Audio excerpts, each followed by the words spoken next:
an alluring sign-up bonus on the American Express Hilton Surpass, changes in United's lounge access and co-branded Chase credit cards, and what happens to your points and miles when you close your credit card. One reason I started this channel is because I found myself answering similar questions from lots of friends, families, and acquaintances on topics such as, what card should I get, and how should I use these points? In the mailbag today is a question, actually two, from a friend of the channel. He writes, aware that I will have a $3,000 charge coming up in April, the email offer below from Hilton got me thinking that perhaps you might suggest a card or card offer that might make the most sense to leverage off the situation. An additional piece, Chase just notified me that their United Explorer card annual fee will go up from $95 to $150 next January. If I cancel a card which is accumulating miles, Chase United or City American, what happens to my miles? Can I still use those miles? So large purchases that are going to let you hit a minimum spend target for a sign-up bonus are always a good time to consider whether there's a new credit card that might fit in your wallet. The Hilton Surpass is American Express's mid-tier co-branded Hilton card with a $150 annual fee, and between the no annual fee Hilton Honors card and the $550 annual fee Aspire version. It's not irregular for the Surpass, or the other two, to have sign-up offers, and through April 29th, each of these has an elevated offer. At about half cent per Hilton Honors point, the current bonuses are worth $350,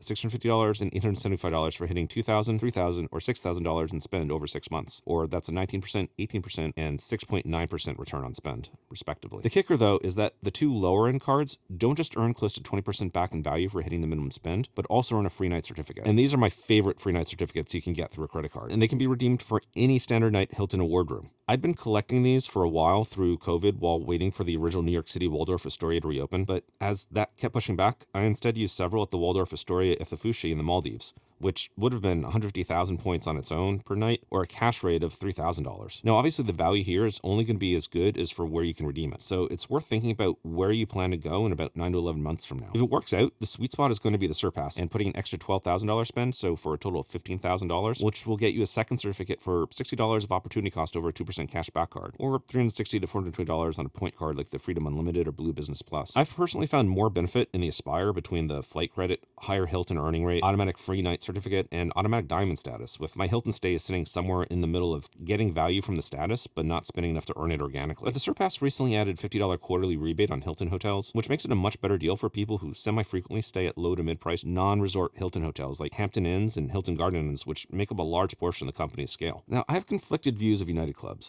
These were among the first airline clubs I used to kill time, such as during a long connection, which was in Atlanta, on a Delta ticket, as this was before the U.S. Airlines started requiring tickets in addition to club membership. It was a lot less crowded than the Delta Sky Clubs. There wasn't much there, but there was water, coffee, and it was quiet.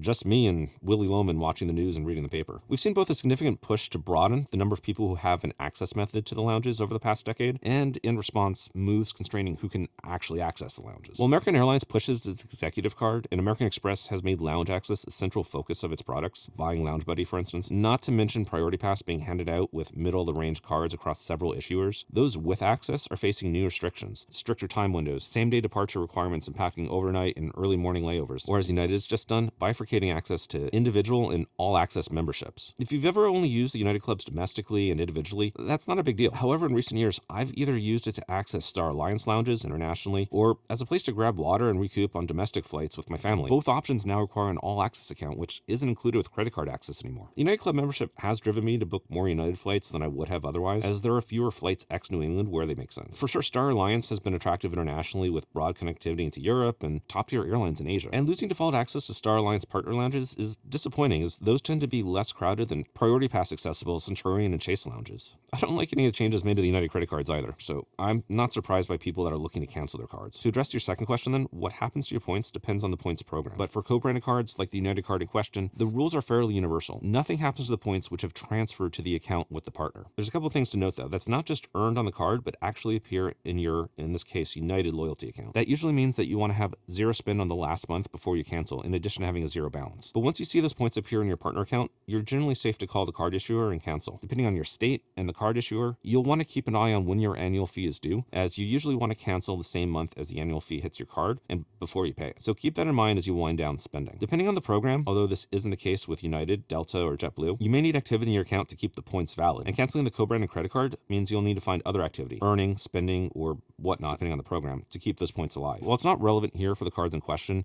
United, American Airlines, or even Hilton, first-party loyalty points are a different beast. For American Express membership rewards, as long as you keep one eligible membership rewards earning card active on your account, your points are safe. That doesn't include co-branded cards like the Hilton Surpass. Chase Ultimate rewards, such as those earned from the Sapphire cards, are attached to the cards, but you can move them between the cards in your account without any problem. You just need to make sure you do that before canceling the card. Citi is a little more interesting, as like Chase, thank you points are tied to the card which earns them, and you can transfer them to another card or account in the Citi interface. But once the original card is canceled, they also have an expiration clock, so you'll want to find a way to use them, such as transferring them out of Citi completely in short order. Just like with co-branded cards, you want to minimize spend on your last month so you don't risk any points not accruing before you cancel. Thanks for the questions. Happy trails until we meet again.